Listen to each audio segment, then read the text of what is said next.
हमारे विभिन्न ज्ञानवर्धक कार्यक्रम देखने के लिए आप हमें अभी सब्सक्राइब करें, बेल आइकन को प्रेस करें ताकि आप देख सकें हमारा कार्यक्रम सबसे पहले। और अधिक जानकारी के लिए फेसबुक पेज को लाइक करना ना भूलें। जय माँ इंद्राक्षी। इंद्राक्षी धाम में दर्शकों आप सभी का हम हार्दिक स्वागत करते हैं। आज के दिन जिन जातकों का जन्मदिवस है, मैरिज एनिवर्सरी है, उन सभी को हमारी तरफ से बहुत बहुत शुभकामनाएं। आज दुर्गाष्टमी है। आप दुर्गा कहें, शताक्षी कहें, ब्राह्मरी कहें, शाकंभरी कहें, आप इंद्राक्षी कहें, नाम भगवती के अनेकों हैं, लेकिन भगवती एक ही रूप में रहती हैं।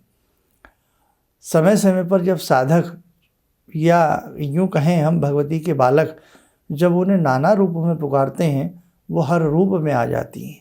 तो आज अष्टमी है। अष्टमी का एक विशेष महात्म्य होता है। अष्टमी में भगवती को जो हम नैवेद्य अर्पण करते हैं, भगवती का व्रत रखते हैं, विशेष उपासना करते हैं, विशेष लाभ मिलता है। इस अंक को आप जितने भी भगवती के उपासक हैं ध्यान से ज़रूर सुनिएगा। आइए आज का पंचांग देखते हैं। 11 दिसंबर सन 2021 दिन शनिवार, मार्गशीर्ष शुक्ल पक्ष संवत 2078, तिथि अष्टमी, नक्षत्र पूर्वा भाद्रपद, राहु काल 9 से 10:30, दिशा शूल पूर्वा दिशा। अब देखिएगा, हर महीने 2 अष्टमी आती हैं, एक कृष्ण पक्ष की और एक शुक्ल पक्ष की। ये शुक्ल पक्ष की अष्टमी है।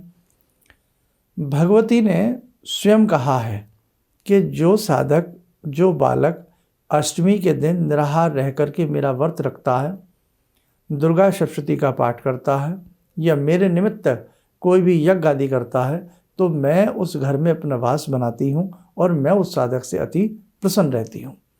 तो जितने भी इंद्राक्षी धाम से जुड़े साधक हैं या आप अपने अपने हिसाब से, बहुत लोग भगवती को मानते हैं, कोई नैना देवी को, कोई कांगड़ा जी को, कोई ज्वाला जी को, कोई चिंतपूर्णी को, तो कोई कामाख्या भगवती को, कोई तारा देवी को, कोई भुवनेश्वरी को, है ना। दशम महाविद्याओं में कोई कमला को, कोई मातंगी को, तो कोई षोडशी को। नाना भांति से हम भगवती का पूजन करते आए हैं, देवी भक्त हैं, मोटी भाषा में ये कह सकते हैं। तो जितने भी देवी भक्त हों उन्हें हर अष्टमी, शुक्ल पक्ष की भी और कृष्ण पक्ष की भी, उन्हें भगवती को नैवेद्य लगाना चाहिए। अष्टमी के दिन भगवती को आप खीर का भोग लगाएं। वैसे हमने नवरात्रों में भी आपको चार्ट दिया था, लेकिन आप सिंपल तरीके से, साधारण तौर पर आप अपने घर में, सबके घर में दूध भी होता है, चावल भी होता है, तो भगवती को खीर का भोग लगाएं, फल का भोग लगाएं, फूल भगवती को अर्पण करें, तिलक करें भगवती को। और आज के दिन आपसे ज़्यादा न मन पड़े, आप सिद्ध कुंजी का स्तोत्र के कम से कम 5 पाठ कर सकते हैं। या जिन्होंने देवी मंत्र लिया हुआ है, भगवती का कोई मंत्र आपने गुरुजी से लिया हुआ है, या हमारे जितने भी साधक गण हैं इंद्राक्षी धाम से जुड़े हैं, जैसे हमने देवी मंत्र आपको दिया है, निवारण मंत्र आपको दिया है, निवारण मंत्र, तो आप क्या करें, आज के दिन विशेष रूप से अपनी दीक्षा के मंत्रों को ज़्यादा से ज़्यादा करने का प्रयास किया करें। सुबह ना हो सके संध्या के समय करें। और आज के दिन जो भी साधक देवी अथर्व शीर्षम का पाठ करता है, आप ये मान के चलिएगा अनेकों प्रकार की मनोकामनाएं भगवती उनकी पूर्ण करती हैं और चिरकाल तक भगवती का सानिध्य, सायुज्य उस साधक को प्राप्त होता रहता है। तो आज अष्टमी है और जिनके घर में ख़ास तौर से नॉनवेज बनता हो तो ध्यान रखें। इस प्रकार की जैसे अष्टमी हो गई, एकादशी हो गई, वैसे तो देखो भाई, हमारे हिसाब से तो कभी भी इस प्रकार की चीज़ों का भक्षण नहीं करना चाहिए, लेकिन अब क्या कहें, कम से कम ऐसे जो पुनीत पवित्र दिन होते हैं उनमें तो हमें ध्यान रखना ही चाहिए। भगवती को जितना आप प्रसन्न करेंगे, शक्ति हैं ये, महाशक्ति हैं ये, है ना, शक्ति स्वरूपा हैं ये, तो आप जितना भगवती को अच्छे से उनका पूजन करेंगे। और अष्टमी के दिन बहुत लोग अष्टमी का व्रत भी रहते हैं। अगर आप भगवती के लिए व्रत रखना चाहते हैं तो हर अष्टमी का, महीने की दोनों अष्टमी का भी आप भगवती के निमित्त व्रत रख सकते हैं, आपको बहुत बढ़िया लाभ मिलेगा। अब लाभ की बात इसलिए की जाती है कि बिना लाभ के आजकल कोई आगे बढ़ता नहीं है, सब अपने फ़ायदे की बात देखते हैं। और वही बात भगवती ने भी कह दी कि बेटा, जिस घर में मेरा चिंतन होगा, जिस मठ मंदिर में मेरे पाठों का गुंजन होगा, जहाँ मेरी आरती होगी और जहाँ पवित्रता वास करेगी और जहाँ अच्छे से मेरे जितने भी विधि विधान के कार्यक्रम होते हैं, क्रियाकलाप किए जाएंगे, वहाँ मेरा हमेशा मेरी स्थिति उत्पन्न रहेगी। आप देखते नहीं किसी किसी मंदिर में जाके, जो भगवती के मंदिर होते हैं, कैसी वास आती है, कैसा मन लगता है, कैसी सुगंधी वहाँ पर होती है और ऐसा लगता है कि यहाँ बैठे रहें और हम लोग तप करते रहें। किसी किसी व्यक्ति के चेहरे पे ऐसा तेज होता है, ऐसा होता है कि साहब बस हम आपको बैठे रहें आपके चरणों में, है ना। तो ये भगवती की कृपा है साहब। और कहा गया है, ज्ञानी नाम अपि चेतांसी देवी भगवती ही सा बलादकृष्य मोहाय महामाया पृच्छति। ये भगवती आप ही मन में प्रेम उत्पन्न करती हैं, बलादा, फोर्सफुली। आप कट्टर से कट्टर हृदय में भी प्रेम उत्पन्न कर देती हैं। प्रेम प्रदायिनी है भगवती की साधना। एक तरफ प्रेम उत्पन्न करती हैं और एक तरफ कमला के रूप में हमें लक्ष्मी का वरदान मिलता है, सुख की प्राप्ति होती है, हमें लक्ष्मी की प्राप्ति होती है, अर्थात हमें धन वैभव की प्राप्ति होती है। और एक तरफ जब ये बगला के रूप में निवास करती हैं तो हमारे शत्रुओं का दमन करती हैं, है ना। और एक तरफ जब ये शारदा के रूप में वीणा बजाती हैं तो हमारे ज्ञान को आलोकित करती हैं, बुझे ज्ञान के दीप को भी पुलकित बना देती हैं। इसलिए मामूली ना समझें, ये महाशक्ति हैं। छत्रपति शिवाजी ने इनकी पूजा की है ना। रामकृष्ण परमहंस जी ने इनकी पूजा की है। बड़े बड़े तपस्वियों ने भगवती को माना है।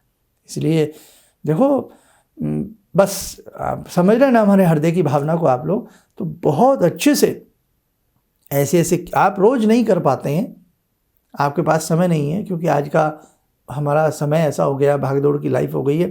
तो कम से कम अष्टमी के दिन हम व्रत रख सकते हैं। अगर व्रत नहीं रख सकते तो अष्टमी के दिन हम भगवती को धूप दीप फल फूल आदि अर्पण करें। नारियल भगवती को आज के दिन चढ़ाना भी बहुत अच्छा होता है। और देखो आगे भगवती की क्या इच्छा है, देवी माता की क्या इच्छा है। जैसे ही इंद्राक्षी धाम अच्छे से बन करके सब कुछ होगा तो बहुत सारी चीज़ें हैं, हम आपको बिठा करके अपने साथ अपने हाथ से आपसे बहुत सारी चीज़ें करवाएंगे। बस आशीर्वाद माता रानी का रहे और आप सबका यूं ही प्रेम और विश्वास समय मिलता रहे। आइए साधकों, समय हो चला है आज की ध्यान साधना का। जुड़ते हैं माँ जगदम्बा से। ओम सिंदूरारुण विग्रहां त्रिनयनां माणिक्यमूले स्फुरात् स्तारानायकशेखरं स्मितमुखी बापेन वक्षोरुवां पाणिभ्यामलपूर्णरत्नचषकां रत्नोत्परां बिभ्रति सौम्यां रत्नगटस्थरक्तचरणां ध्यायेत् पराम् अम्बिकां खड्गं चक्रगदेषु चापपरिगान् शूलम्बुशोण्डिं शिरा शङ्खं समदधतीं करे स्त्रीनयनां सर्वाङ्गभूषावृतां नीलासमद्युतिमास्य पाददशकां सेवे महाकालिकां यामास्तो स्वपितैहरो कमलजो हन्तुं मधुं कैटवम् विद्युद्दाम समप्रभां मृगपते स्कन्दस्थितां भीषणां कन्या विहकरवालखेटविलसा धस्ताविरासेवितां हस्तैश्चक्रगदाशिखेटविशिखां चापं गुणं तर्जनीं विप्राणामलिलात्मिकां शशिधरां दुर्गां त्रिनेत्रां भजे। कवच बना लें, ध्यान करें, भगवती का शुभ आशीष हम सबके ऊपर बरस रहा है।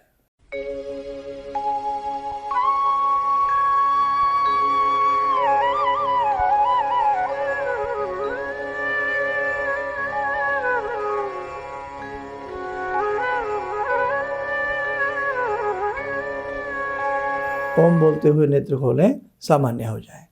देखो साधकों, ये जीवन बहुत मुश्किल से मिलता है और इस जीवन में जिसने आध्यात्मिक विद्या को प्राप्त किया है, जिस साधक के पास आध्यात्मिक तप और तेज होगा, भौतिक संपदाएं उसके पास स्वतः दौड़ी चली आती हैं। ये ध्यान रखना, भौतिक संपदाओं से आध्यात्मिक प्रगति नहीं हो सकती, लेकिन आध्यात्मिक प्रगति जिसके पास होती है, वहाँ भौतिक संपत्ति, भौतिक संपदाएं, भौतिक सुख, भौतिक ऐश्वर्य उस व्यक्ति को फ्री में मिल जाता है, फोकट में मिल जाता है। आपने देखा नहीं है कि बड़े बड़े साधक, बड़े बड़े तपस्वी है ना, उनके चरणों में व्यक्ति अपने शीश को झुका देते हैं। क्या मिनिस्टर हों, क्या बड़े बड़े राजनेता हों, बड़े बड़े धनाढ़ी राजघराने हों, है ना, उनके मस्तक में अपने, जिसने अपना मस्तक चरणों में निभा दिया, क्या है। तो इसलिए आप बहुत बहुत बहुत बड़ी देवी के भक्त हैं, बहुत बड़ी आप साधना कर रहे हैं। अपनी इस साधना की, जो आपकी रोज की साधना है, इस पथ को छोड़ना मत, साधना पथ को पकड़ के रहना और अपने विश्वास को कभी अविश्वास में मत लाना। मन में आता है इतना लंबा समय हो गया पूजा करते हुए, कुछ नहीं मिल रहा, आप बहुत सारी पूजाएं ना करें, थोड़ी करें, लेकिन बहुत अच्छे मन से करें। ऐसा हो ही नहीं सकता कि माँ अपने बच्चों को खाली हाथ रहने दे, माँ अपने बच्चों को भूखा पेट सोने दे, ऐसा हो ही नहीं सकता, है ना। तो आप भी किसी की माँ हैं, आप भी किसी के पिता हैं, किसी की बहन है, किसी के भाई हैं, कितना चिंतन करते हैं आप एक दूसरे के लिए, तो वो हमारे लिए कितना चिंतन करती होगी। तो आप अपने विश्वास को मजबूत बनाए रखना, ज़िंदगी आपको कमाल की लगने लगेगी, ज़िंदगी में आपको बहुत कुछ प्राप्ति होगी। और जब प्राण निकलते हैं ना, हम पंच तत्वों में विलीन होते हैं, तो भगवती का सायुज्य हमें प्राप्त होगा। बस इसलिए अच्छे से अपनी साधना को रखना, अष्टमी जैसे दिन की गरिमा को समझना और अपने जीवन में 4 चांद लगाना। आप स्वस्थ रहें, सुखी रहें, इन्हीं शुभकामनाओं के साथ हम अपनी वाणी को विराम देते हैं। जय माँ इंद्राक्षी। भगवान से जुड़ो और भगवान को से जुड़ने का जरिया आपने बताया, बहुत अच्छा लगा, बहुत धन्यवाद। और सनातन धर्म को जिंदा रखने के लिए आप जो प्रयास कर रहे हैं बहुत सराहनीय है। हम लोग को मौका मिला है, हम लोग भाग्यशाली हैं जो आपके करीब आने का हम लोग को मौका मिला है। किसी भी समस्या के समाधान के लिए मिले प्रसिद्ध हस्तरेखा एवं वास्तु विशेषज्ञ प्रोफेसर धर्मेंद्र शर्मा जी से। नोट: शिविर में भाग लेने हेतु एवं व्यक्तिगत रूप से मिलने के लिए कॉल करने का समय सुबह 10 बजे से शाम 6 बजे तक। हमारे विभिन्न ज्ञानवर्धक कार्यक्रम देखने के लिए आप हमें अभी सब्सक्राइब करें, बेल आइकन को प्रेस करें ताकि आप देख सकें हमारा कार्यक्रम सबसे पहले। और अधिक जानकारी के लिए फेसबुक पेज को लाइक करना न भूलें।